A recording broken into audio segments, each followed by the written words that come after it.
Hi, good evening, good evening. Welcome to the show. My name is GB, your host, and good evening. Welcome to Upper 90 Plus. Exciting show we have in store for you this evening. Hope the weekend was well. Hope your week last week went well as well. Plenty of football on to look at. As you know, tournaments are going on all across the world, so hope you got to enjoy some of the prime football that's being played, whether it's amateur, whether it's youth, whether it's professional, or whether you're at home watching. So I hope you did at least get able to enjoy some of the football. So this evening's guest, a good friend of mine, Mr. Henry Moyo, will be joining us this evening to talk some things about football, his career playing, his start in life as a footballer, and what the future holds for him and in this wonderful, beautiful sport. So gonna bring Henry on now live. And Henry, man, welcome to the show. Welcome to the show, sir. Well, thank you very much for having me on here. I look forward and it's very exciting. Yes, thank you so much. Thank you so much for joining. We really, really appreciate it. And so hope your day went well. Just gonna Yeah, go through some. I had a Yeah, good day. It was kind of busy, but I had a good day, and I was looking forward to coming home and doing this show with you. excellent, excellent. And thank you for your time. Though you're a busy man, wanted to try and get you on here on some earlier episodes, but thank you for giving us some time to talk football this evening. You're So, welcome. just gonna go through some quick question and answer session here. Nothing hard, nothing rocket science. Just want to start off with you as a youth, and now how old were you when you started playing football? Oh gosh, back home, I come from a country that, like many other countries outside America, football is the that's the sport. That's the national sport. That's the country sport. So I grew up playing street ball as far back as I can remember. Maybe I was 7 or 6 or 7. We're just playing, street ball. We had our little groups, we play against each other. And I'm from Zimbabwe, and back then we didn't have the luxuries of buying brand new balls or buying what we call cleats here or boots. So we made our Right. own football out of paper bags, just Oh stick. yes, I Yeah, remember those well. Remember those yeah, well. yeah. So and that's how we honed our skills out on the dirt roads and you know playing around. You get to feel the ball with your bare feet. So maybe around about 7 or 8. That's when I remember just playing around on the streets with my brothers and friends in the neighborhood. And then obviously I developed a passion for it. And then it kind of developed and more when I was in high school back home in Zimbabwe. That's when we had a high school team. But again, it was one of those things that, you're playing against, other players that come from different parts of the country in the high school. It was a boarding school. So we had nothing else to do but play every single day, you know. Oh, that's Yeah, wonderful. yeah. Very nice, very nice. So I'm gonna go into the next question now. So, what event piqued your interest in football? Really, it was again, like I said, it's back then, before our independence under the Rhodesian era. We didn't have the privileges of watching football on TV. So you listen to games and to scores on radio, and you would hear all these names being mentioned. You have your own favorite team, whether it's in Right. America or in England. So that alone was so exciting. I looked forward to listening to those games. Just sitting at home, listening to the radio. You hold that little radio close to your ear, you know. And the name that really caught my attention back then was this goalkeeper in England called Gordon Banks. Yes. And just the way the announcers, the commentators were calling his name, Gordon Banks. God, it just I just latched onto it. Never seen his Okay. photos or pictures, but I just became a Gordon Banks because he was a goalkeeper. I just took to it, and that was the beginning of my goalkeeping career, believe it or not. And whenever we played Okay. on the street, I gravitated to the goal, and I called myself Gordon Banks, and everybody, You know, you know, as kids, you give yourself nicknames of your heroes. You know, and that was mine, Banks. You know, Of so course, of course.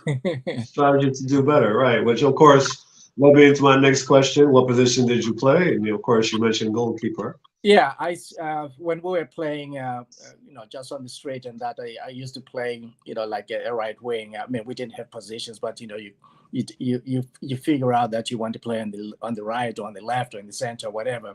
Right. But as time went on, you know, with me adopting the name Banks, Gordon Banks, you know, obviously I became a goalkeeper and quite enjoyed it.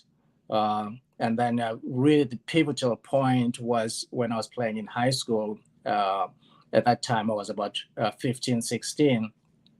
I was able then to go and watch live games whenever I was Okay. at home from my boarding school. And I used to watch a local team called Highlanders in Zimbabwe. A lot of Zimbabweans will know that team. And at the time, famous goalkeeper who is now a legend worldwide, Bruce Grobbler. He became my idol. I absolutely, you know, looked up to that guy, and Okay. I would go watch all the games and watch him play in Zimbabwe because he's Zimbabwean. So Bruce Grobbler became, I hate to say mentor because we never really talked, but he became that person that I looked up to in terms of honing my skills and just being, you know, a fanatic of goalkeeping. So Bruce Grobbler was up there. He was a few years older than me when he started playing for Highlanders. But yeah, I was privileged to watch him play. So goalkeeping became that position that I developed for myself, you know. Okay. So that's when you knew you wanted to become a goalkeeper. Okay. That's when, yeah, that's when it really sank in that I am a goalkeeper. It went beyond simply saying I want to be a goalkeeper. I knew that I was a Right. goalkeeper. This is who I am whenever I played, because at the time too, I knew that I was finishing high school, and you know, when you finish high school in Zimbabwe back then, you didn't have a lot of opportunities. Either you got to university if you're very smart, and I wasn't the smartest kid in the classroom. So, I beg to differ that. I beg to differ. so you know, I was looking towards, you know, hey, can I make a career out of football? So I was working hard at just learning as much as I can or I could. At the time, too, I had access to TV, you know, because when I was growing up, we didn't have a TV in the house. But Okay. by the time I was graduating from high school, we then had a TV, so I was able to sit down and watch European soccer. You know, so I was then, you know, in a position to sort of think, okay, this is how it's done. If I want to make this, you know, Right. area, this is what I need to do, and this is what they do. So you know, you just learn by observation, and you know, that's how I hone my skills. Yeah. Right. And then just apply those to practices and on the street when you're playing with friends and things like that of such. Absolutely. And when I finished high school and came back home to my home city again, where Bruce Grobler was playing for Highlanders and all those other clubs, there was a local club near my house which played in the Division 2 at the time, Division 2, which Okay. was pretty high. And I used to go train with them because one of the guys that played for them, who was a friend of my dad, and he said, "Hey, listen, why don't you come and train with us? And you know, we're looking for a keeper. You might be able to help us out." So I Okay. trained with them, and eventually I started playing for them and with them. So that was quite exciting because at the time I had just turned 16 and just finished in Zimbabwe. At the time, you finish high school early. So as a kid playing with adults, you know, kind of in Division 2, that was quite exciting for me. Obviously, you sort of think, man, I have arrived. Now I'm playing Division 2, Right. you know. Right. But So your yeah, they kept maturation reminding, yeah, they kept maturation reminding me that, process, yeah, yeah, your they kept maturation reminding me that I process was young and I needed to skyrocketed. yeah, Mm, yeah, yeah, yeah. So wonderful. So what did you do each year as a footballer now to really hone your skills and as far as your mindset as well? What did you do each year? yeah, really the turning point beyond my 16th birthday and when I was training and playing as a guest goalkeeper for this Division Two club was, um, I came to practice one day late afternoon, and I was just practicing. And unbeknownst to me, there was this gentleman who had come to a meeting in the area. But now that I know, the story, he had arrived too early, so he decided to come and sit there, and sort of watch this team train. And after my training session, he called me over and said, "Hey, do you want to come and practice and train with my team?" Uh, Right. Obviously, Okay. in my head, I'm thinking, who do you think you are? And what team is it? When you're 16, you think you got it all Oh yeah, together. you think you're everything. Oh yes. Oh yes. So when he told me what team it was, and he says, "That's my team, I own it." When he told me what team it was, I was just blown away. My attitude changed quickly, and I was like, "Yes, sir, I'll be Okay. there tomorrow." What time he told me, I was there an hour early. That's how excited and what an opportunity. He What owned a, one of the largest in my hometown. The club was called Black Chiefs. It was the second largest club in town, and wow. it was a Division One pro team. And I was 17 at the time. So that was a big jump. But of course, when I arrived there, I'm looking at these guys that I used to watch on TV, and I used to just hear about them, and I would go watch games and watch them play, and all of a sudden I'm on the same field as them, and I'm training with them. I'll tell you the story that the first night I was training there, one of the strikers for the club, who was very famous, uh, he got a ball when we were practicing, and he hit a thunderbolt directed at me. And I always tell the joke that I could Wow. see the ball; it was not spinning. I could see the writing on the ball coming at me. And I got that ball. It went through my hands. It hit me on the forehead, fell backwards. And he came over. He was very, very gently. He came over to me and says, "Hey, welcome to this level. Get up. There You'll we be okay." go. Yeah. And I realized at that point that I needed a lot of work. I had to train hard. I had to do the right things. I had to work Okay. very. So that was a turning point in terms of me really, really saying, I want this and I want to do it right. So it took a lot of time training, practicing, and listening to those that knew, and also me just throwing myself in. Uh, Obviously, when I signed that contract, I wasn't the starting goalkeeper, but as a third string keeper, I came in as a young guy, just learning from those that were ahead of me. The two keepers that were ahead of me, they were veterans in the game. But my time came. They would throw me in certain games, but eventually my time came where I was playing regularly, and that was Okay. quite exciting. That was quite exciting, playing in front of thousands of crowds of thousands. As a Right. 17, 18-year-old, it changes your So mind. what does your family think of it?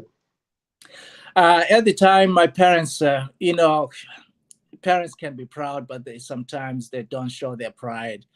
But also at the time, I don't hold anything against them. Football was a rough game, especially if you went to watch it. The fans, and even today, the fans are not very kind to you or to your family. Yes. Yeah, so Yes. my dad stayed away from games. He listened to the games on radio, but he never showed that he was really listening to the radio or to the games, because he never talked to me about it.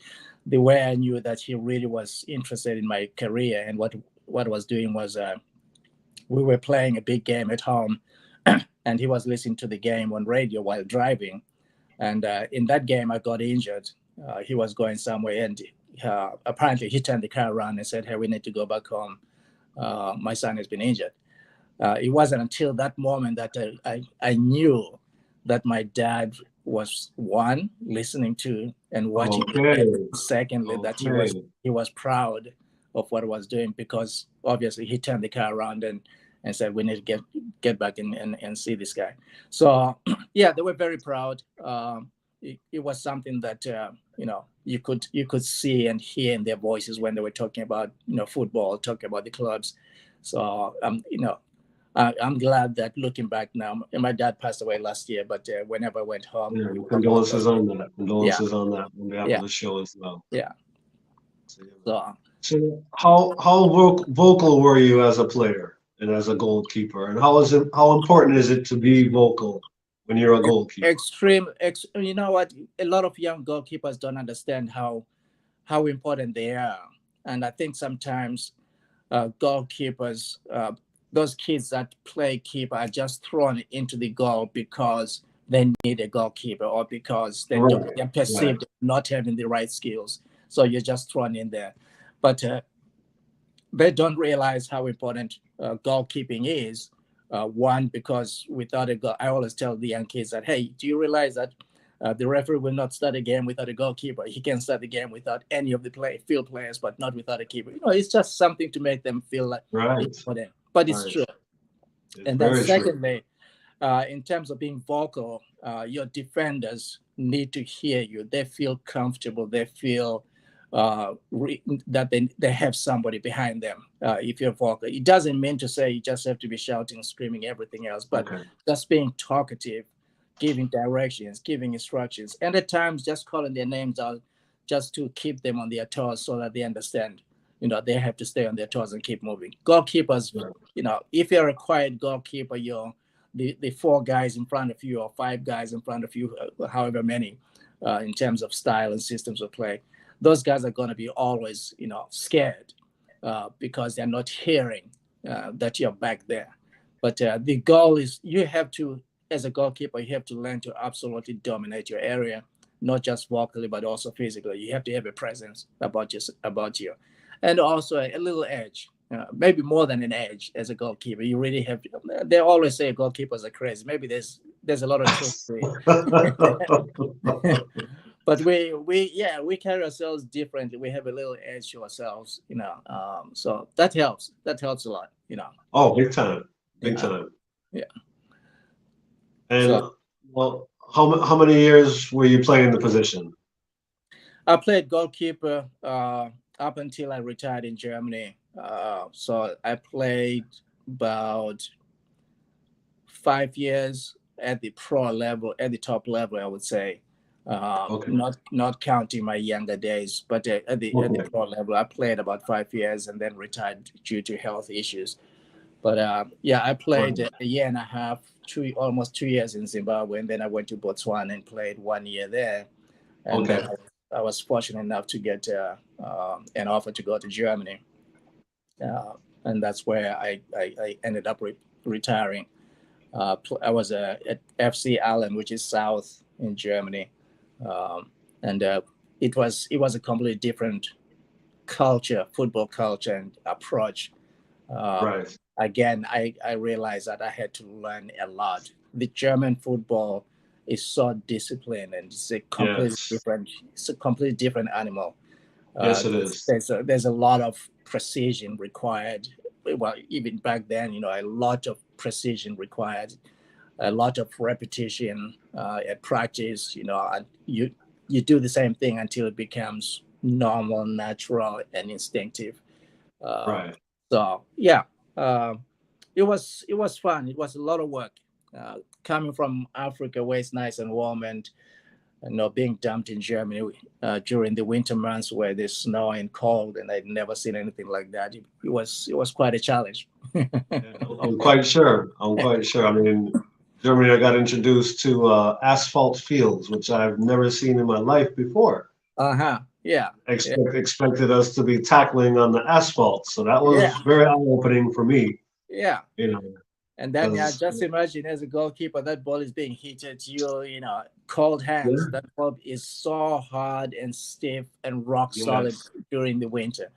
you know. yes, But yeah, it was quite an experience. I wouldn't uh, take anything back. I mean, I don't regret anything. I absolutely enjoyed it, and I learned a lot, particularly once I got to Germany about football in general. right. But those guys are different. So Yes.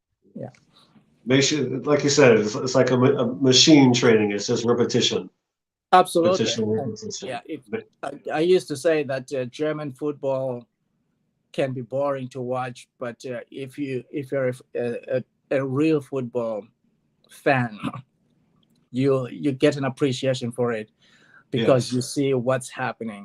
Everything's precision that comes from training. Repetition, repetition, repetition, Right. repetition. You know, uh, and that's why they're so efficient at it. Even at the national level, when you're watching them play at the national level, they're so effective and so efficient. So Right. precise in their movements and passing. Their patterns. Yeah, it can be predictable, but once I get going, it's very difficult to break down. So, and that's something that I was introduced to, because in Zimbabwe we played what I would consider freestyle back then in the 70s and early 80s. It was freestyle. Yes, we did have coaches. Yes, we did have people that were directing training sessions and stuff like that. But it was nowhere near to what I was introduced to when I got to Germany. Right. Gotcha. Yeah. Maybe more of an efficient player as Yeah. far as knowing when to do things at a certain time, Yeah. and then really, actually, I guess it opened up the mindset as to why are you doing that now? Save your energy, or why are you moving to that space? There's no need to. Right. It was more of a mental game for me, playing on that side and Yeah. bringing those back skills back home. And I just took over the whole, back here in the States because it wasn't mental here. Everything was Yeah. foot skills. Yes. Yeah. Yeah. Yeah. So Yeah. thank you for your insight. Thank you for your insight on that. I appreciate that. As a keeper, how often did you give directions to your teammates? All the time. All the time. Because I used to say back then that the players in front of me have to make me look good. Yeah. If I get scored on, I took it very, very harshly and hard on myself that it was my fault. And Okay. the funny thing is, as a young player back home, when I was playing for Black Chiefs, that if I got scored on in games, I had a habit of not picking up the ball from the net. My defenders, Okay. it wasn't intentional, but Right. I got my defenders to go pick it up because in my head I was like, it's not my fault, go and pick it up. Until some of my senior players, especially my captain, says, "Hey, listen, you're gonna have to cut this out. All right, you're the goalkeeper." But there was an element of arrogance about it, from me. And like I said, we do have a certain edge. You have to play with a certain edge, Yeah, but of course. it's Of very good course. for your mentality. It's very good for your own emotions. It's good for your image. So yeah, I communicated. I told my players in front of me all the time what I wanted them to do, where I wanted them to be, covering crosses or covering spaces and narrowing angles and stuff like that. Obviously, now I have the language for it, but back then I was just seeing things in front of me and moving players and Right. positioning them where I wanted them so that, the other team would not be as dangerous. So that's where, again, communication and being vocal comes in. That you are the last piece of the puzzle at the back. You see the entire field. So starting with your forwards and your outside wingers and everybody, you see the picture. You see where the gaps are. You see where the movement is. You see where the danger is. So, honestly, by the end of the game, I had lost my voice half the time because of talking and screaming and yelling.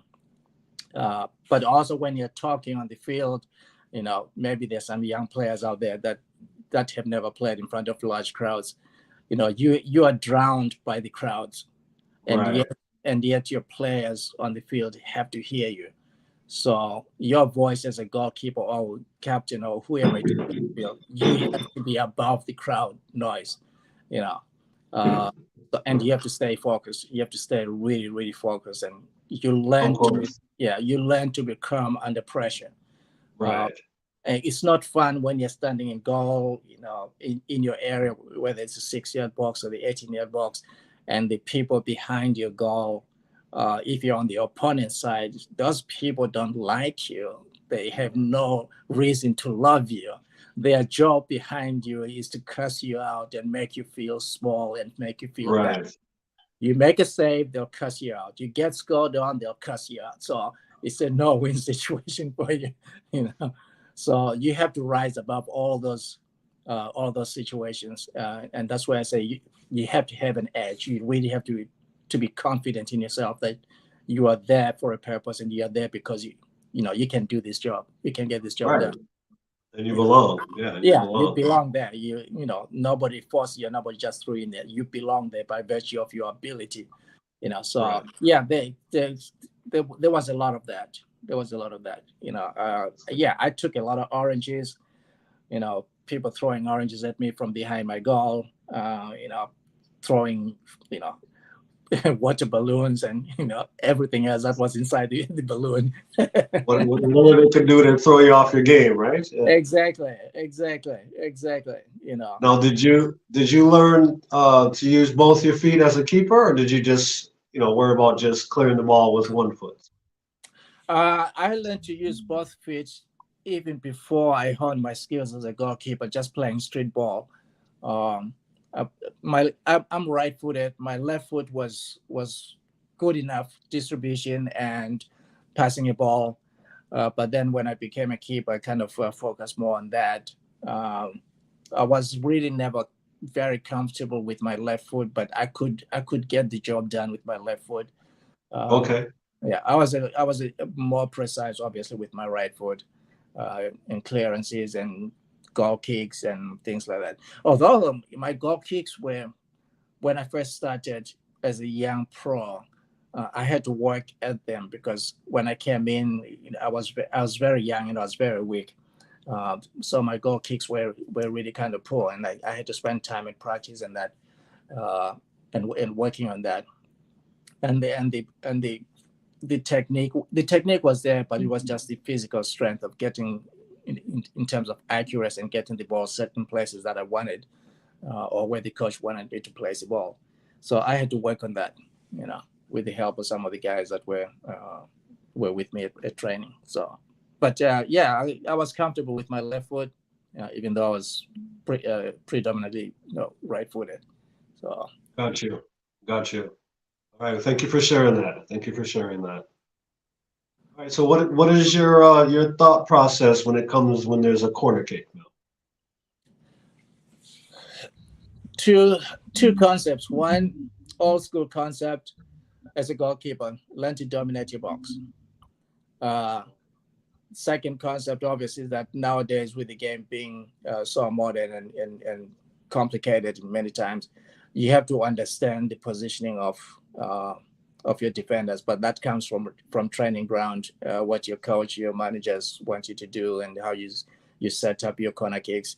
Uh, as a goalkeeper, you have to know what those requirements are, and then implement them during the game. Okay, You can't just allow field players, although even though it comes from training, from practice and training ground, you can't just say, okay, they know what they're doing. At times you have to place them there. You have to place right. your players there. You have to remind them who has to cover near post, or if that's what your coach wants, and who covers back post, and is it a defensive, is it a zonal defense or whatever in corner kicks. So you have to constantly remind and place your players in front of you where you want them. But at the end of the day, it's going to be also down to you as a goalkeeper in terms of your ability to dominate those areas and those spaces. So when the ball is coming, you've got to have one mind, one clear mind, and task of how you want to deal with that ball as it's coming. At the same time, being vocal in terms of what you want to do. Your first clearance, obviously, one, it helps you calm your nerves, and two, it says to everyone else, "We got a keeper." That's how I always put it. Yeah, yeah. Right, It says to right. everybody, "We have a keeper." But if you Okay. flop the first one, you're raising a lot of hope for the opponents. Like, okay, he flopped the first one. Let's test him again. Uh, Yes. I mean, the game has changed now. Thank goodness. There's a lot of cameras and a lot of things that can be seen. Now we have VAR or VAR, but back then, no cameras, no nothing. You know, players would come and stand on your toes and Oh yes. clip your heels and stand on Oh your yeah. heels and things like Stand that. on your shoestrings and oh Oh yes. yeah, oh yeah. So you had to be clever. You had to be Hand very. by the side of your kit shorts, and just Oh go ahead and yeah, hold on to your pull you shorts. down by your jersey and things Pull like you down, man. that. Yes. Like I said, cameras now, like you can see Yeah, everything. yeah, yeah. Big Cameras time. now, in a way, cameras have taken away the fun part of certain aspects of the game, but it's all understandable. You know, these guys are high professionals, and you have to protect them in one way or the other. And also goalkeepers in a very good way. Goalkeepers are protected by the game nowadays, which is good Yes. to see because man, we got hammered. We got hammered back Yes. when there was no cameras and the rules were different. We absolutely got hammered. You know. Yeah, Right. I can remember many times I would leave the game with, bruised toes and bruised heels. I don't know how I didn't, mess up my Achilles tendons and that because of players stepping on your heels and coming in and kicking you on corner kicks and stuff like that. It was brutal, but it made you stronger and it made you either you would shy away from it and become weak, or you would be very very strong and like I said, using the word arrogant. uh, so but yeah, again, it's all about knowing yourself in the area and communicating with the guys in front of you. you know Gotcha. Now, how did you line up your wall on a direct or indirect kick now? it was all about covering spaces, and I still teach the same basic concept. It's a basic concept, and then it can get complex as players move on to other age groups or maybe the different levels, higher levels. But the basic ones is just if the set piece is right directly in front of you outside the 18-yard box above the D, then you need four to five, players, depending on how big they are. You could have as many as six players right in front of you, maybe 20 yards out. And Right. then as the ball is placed sideways, further away from the center, and then, you reduce the number of players that you need to cover that, from five to maybe three. And then as it moves down towards the corner of the 18-yard box, two and so forth. And then if it's almost like a corner kick, you need one there. So those are some of the basic things that as a goalkeeper you understand, you learn very early on, and those are things that I teach young goalkeepers to understand because a lot of coaches, particularly the younger ages, may not understand goalkeeping at all, and so may not be able to help young goalkeepers, on what to do in certain given scenarios and stuff like that.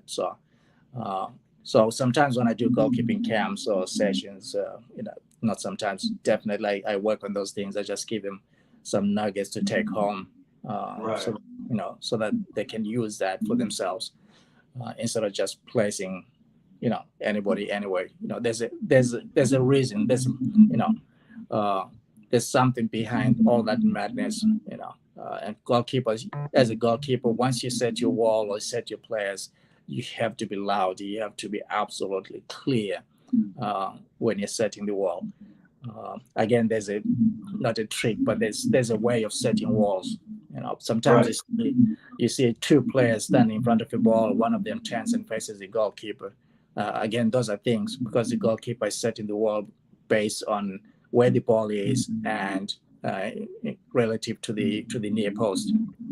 So the goalkeeper gives instructions. Again, there's a reason for all that. Where you want your players, and you have players that are so technical nowadays. They can bend the ball. You think the ball is going away from you, and then next minute it's coming at you. It's coming at you, right? you know, One moment you're like, okay, that's out, and then next minute it's gonna hit me. You have to when you're setting up your wall, you have to cover all those areas. You have to think about all those areas. You have to look at who's taking the set piece, and what you know about them. Obviously, at the amateur level or at the youth level, you don't have time to study videos to know how other players take set pieces. But you can have some ideas. Is this a left-footed player? Is this a right-footed player? Is this going to be an in swing? Is this going to be an out swinger based on where the player is standing and what leg he's going to use, what foot he's going to use? So a few things that can help young goalkeepers with, to kind of read the game, read the play, or read the set piece, to help themselves too. Yeah. Thank you for that, Henry. I appreciate that answer, man. Yeah. So, a little personal question here. So, who is your favorite player other than your position and why? Oh, favorite player other than position. Oh man, I'll have to go back to Liverpool. Liverpool is my team. And again, I started watching Liverpool after Bruce Grobbler left Zimbabwe and joined Liverpool. I continued to follow Bruce Grobbler. Okay. He was a legend at Liverpool, obviously. Right. Outside of Bruce Grobbler at Liverpool, I would have to go with John Barnes. Okay. John Barnes was different when he came to Liverpool. He brought magic to the game. He brought magic to Liverpool as a club. What he did and what he would do on the field was just amazing. It's just incredible. Excellent. Yeah. A lot of those other players that came in afterwards, they were really kind of living up to what he did and what he contributed to the game. Yeah, he definitely had a standard. Yeah, he definitely had a standard. He had a standard. Yeah, he was in a league of his own. Because what he brought as a player in terms of his pace, not just speed of running, but pace on the ball as well. It was very rare to see players in England like John Barnes who were fast on the ball, and also the ball was attached to his foot. His dribbling abilities, his skill, he would bypass players, and his vision. It was incredible to watch, particularly for Liverpool at that time. And that's why they brought him there, because they needed a player like him to come and open up defenders and open up the play. So, and I was fortunate enough to meet him and spend, I think it was like an hour just talking with him. He came to America to one of the coaches' conventions, and I was coaching college at the time, and I got to meet him and sat down and talk to him. Pleasant guy, very, very humble, very polite. Oh, that's fantastic, man. Yeah. Some quality nuggets there from him. Yep. Yeah. John Barnes. So what advice do you have for current players now to go out and affect the game, as we say here on Upper 90 Plus, affect the game? Be yourself, but also remain humble. Know your limitations, because I think sometimes parents and coaches will always say that this kid is going to play D1 ball, this kid is going to be a professional, when they are 8 or 9 or 10 years old, and that can get to the kid's brain and mind. Be humble, just be yourself, but work hard at your craft. Don't be happy to perform well in 1 game or 2 games, and don't be happy to be MVP for the season. Set your sights and your eyes on bigger things, and then go for those things. Study the game. Nowadays, these kids have got access to so much material, whether it's TikTok, Instagram, or whatever. Incredible. Yeah, we grew up, imagining and imitating. Yes. Nowadays, these kids have got access to that. I wish I was growing up in this modern day era, but then again, I'm happy I grew up when we did. Yes, you're right. Yeah.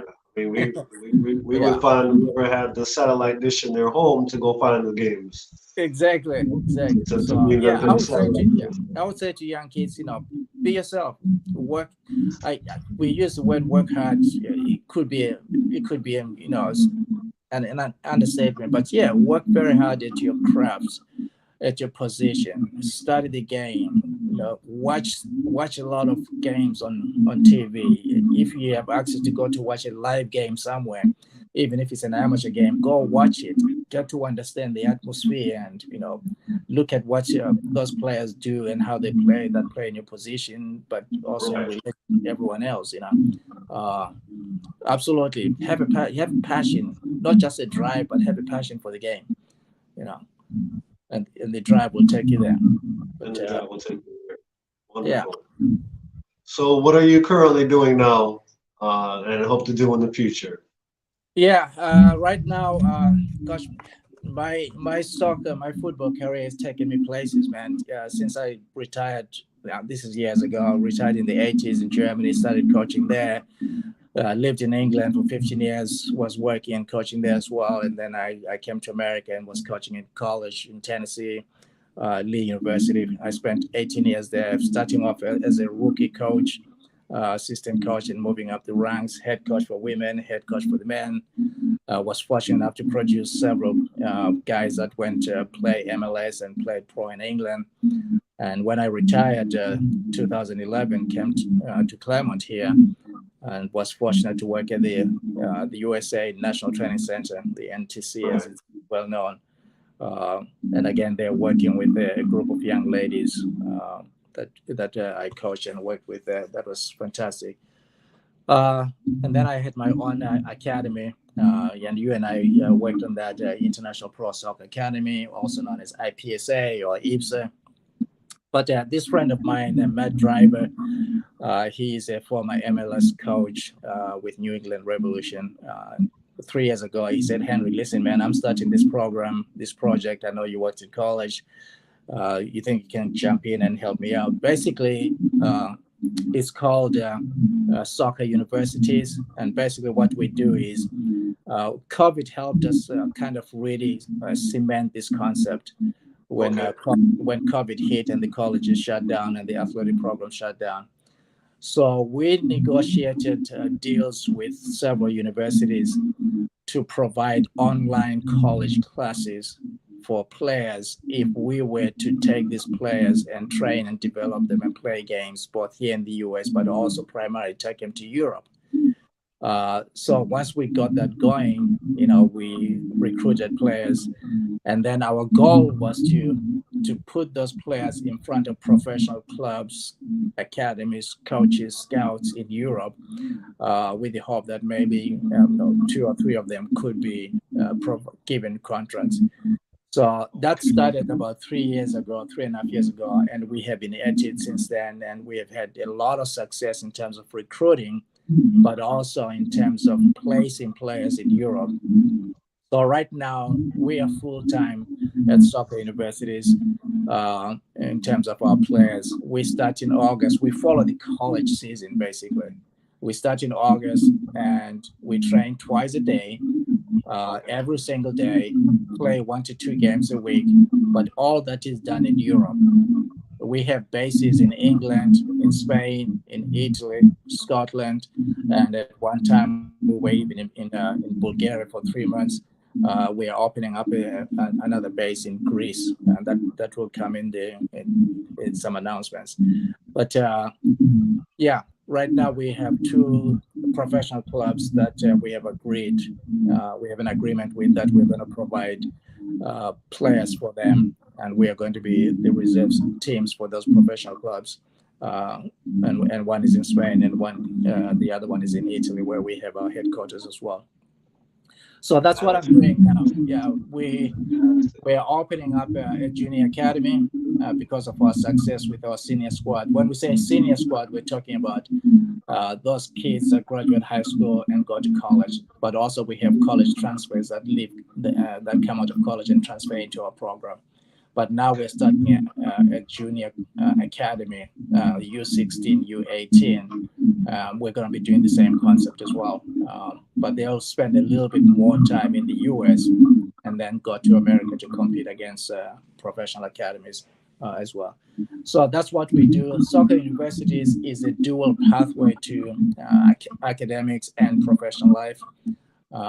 It is a true pathway because of our success. Over the 3 years, 25% of our players have received professional contracts in Europe. Thank you. We represent them for 2 years after they receive a contract. and then after that, they can do whatever they want to do.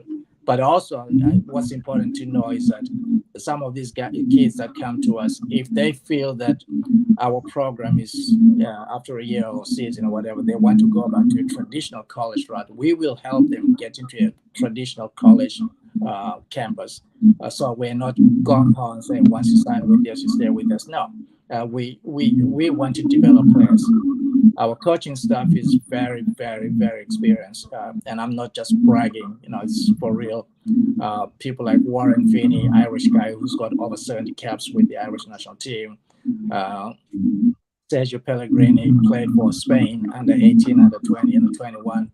Played for Algeria against Ronaldo, Messi, and name it. He's defended against them.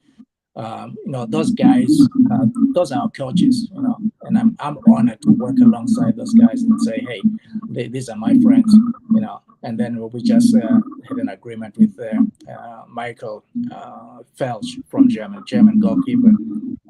He just joined our organization, so, but yeah, that's what we do now. That's what we do now, man. That's wonderful, man. Congrats on that, man. Well, thank you. Yeah, we're always looking for good players that are looking for something different other than the traditional college. Right. We'll offer them this, and they can jump. Right now, our squad is in. We started. We move each month. We move from one base to another. So in January, we went to England. From London, we went to Spain, to our base in Spain, and now the boys are in Italy, where we have our headquarters. And they come home in May. So August through May, training twice a day, playing 1 to 2 games a week. So that's 40 weeks of development and competing against really, really good level academies. Tell you a story. I'll be quick. Last year of November, I was with the boys in Spain, and then we took him to Portugal, and I came home. And Sergio Pellegrini, the same coach that I said played for Barcelona, he was with the boys, and we were together in Spain, and then he stayed with the boys in Portugal. When we arrived, Portugal was hosting. It's called the Algarve Cup. The Algarve Cup is the tournament for the professional academies, U18. One of the clubs dropped out, and the organizers, they heard about us that we're there, and they said, "Hey, do you guys want to jump in and cover this sport?" We're like, "No, not really, because we just here training." They said, "No, come on, just jump in. We'll pay the expenses and everything else." So we said, "Okay, we'll jump in and get some experience." And our boys didn't know this, and when they revealed our group, we were just absolutely gobsmacked. Wow. We played Liverpool U18. We played Porto. We played Benfica. Look at that. That's wonderful. Look at that, eh?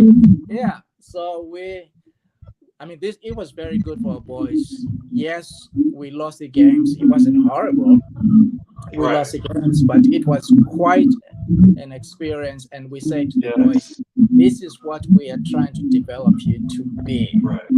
These kids in these academies have been in those academies most of their life, and we are bringing you guys together over a period of 6 months to a year to try and help you be like these academy players.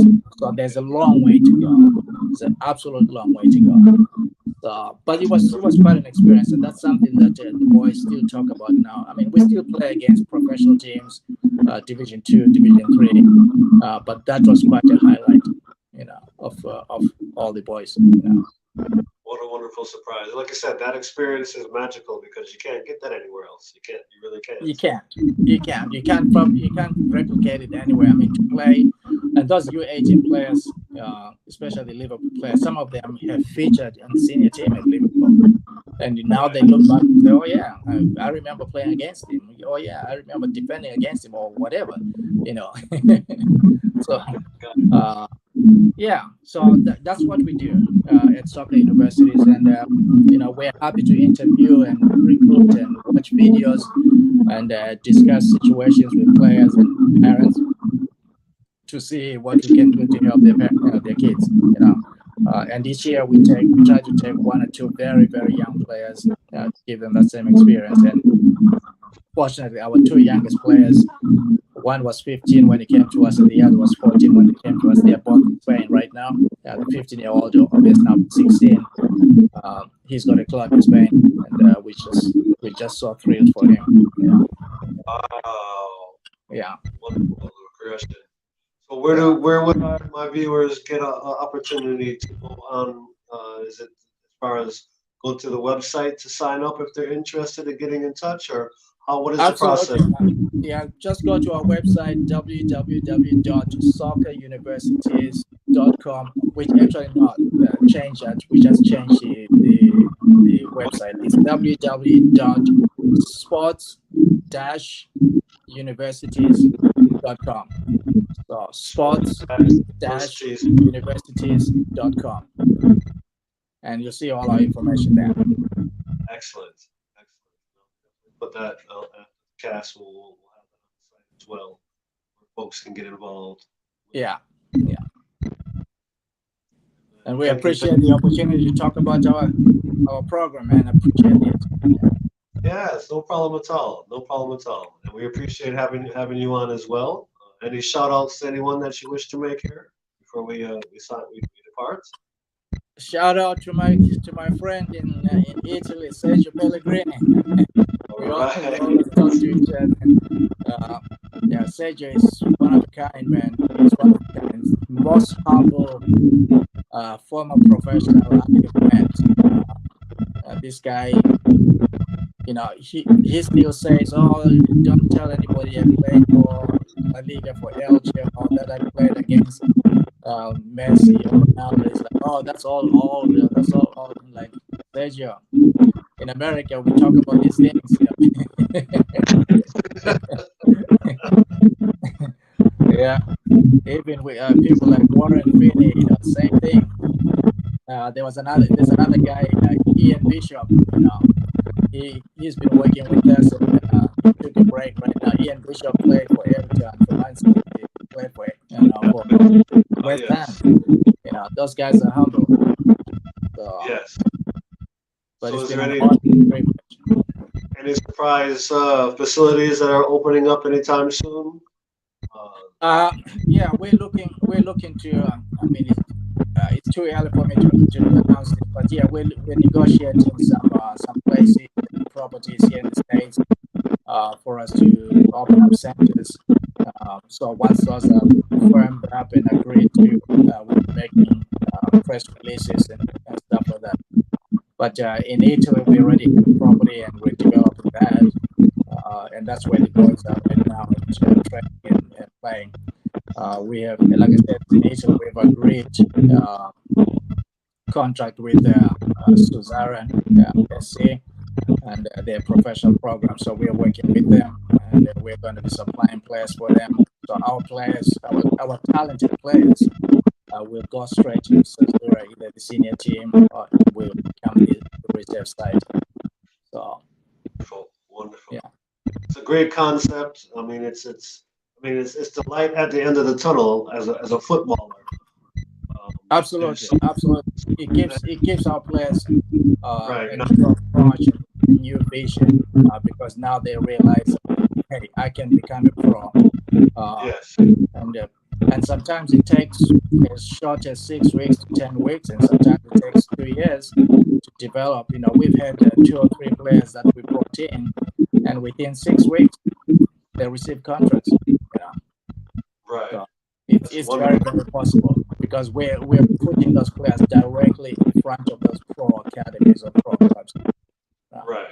And our own scouts work with us and work with those clubs. So I don't want to say it's an easy route, but it's a more direct route. It's a more direct route. Got you. Yeah. Got you. And we've developed a good rapport with some of those clubs. They know us and they know the caliber of the players that we bring. So they're happy to kind of look at our players when we train. So, yeah. Wonderful. Well, again, greatly appreciate your time. As I always do, I make a special little video for my guests. Thank you very much. Appreciate you having me on here. Putting together a little something, just a little appreciation for having you on here. So we'll play that, and then we'll come back to both of us here. So just bear with me here. Thank you.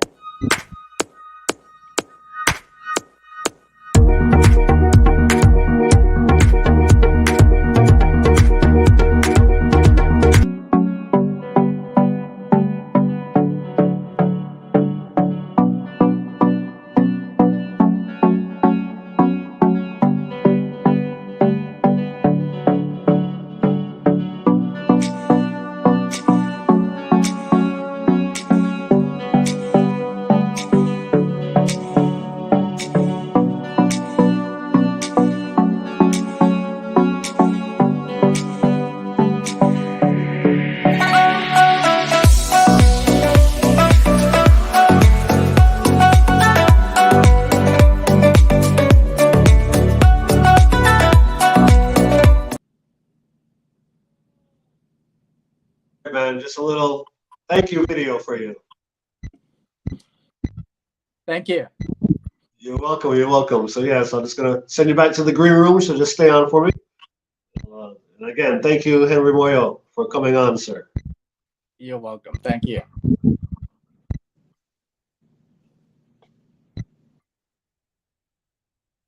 So there you have it, folks. Henry Moyo, our guest this evening, man. Hope you all there's a lot of information that we gave tonight. A lot of information. So please do play the telecast again if you missed anything. Especially at the end there, we talked about the Soccer Universities program that Henry's involved in. Dual Pathway. What a wonderful program for future footballers to get involved with. If you think is that something you wish to do professionally, there's an avenue for you. I'm quite sure there's many others out there, but tonight you heard about one of them that is definitely in the forefront in making things happen. So GB signing off for Upper 90 Plus. We appreciate you all joining the telecast, and we will see you all next week.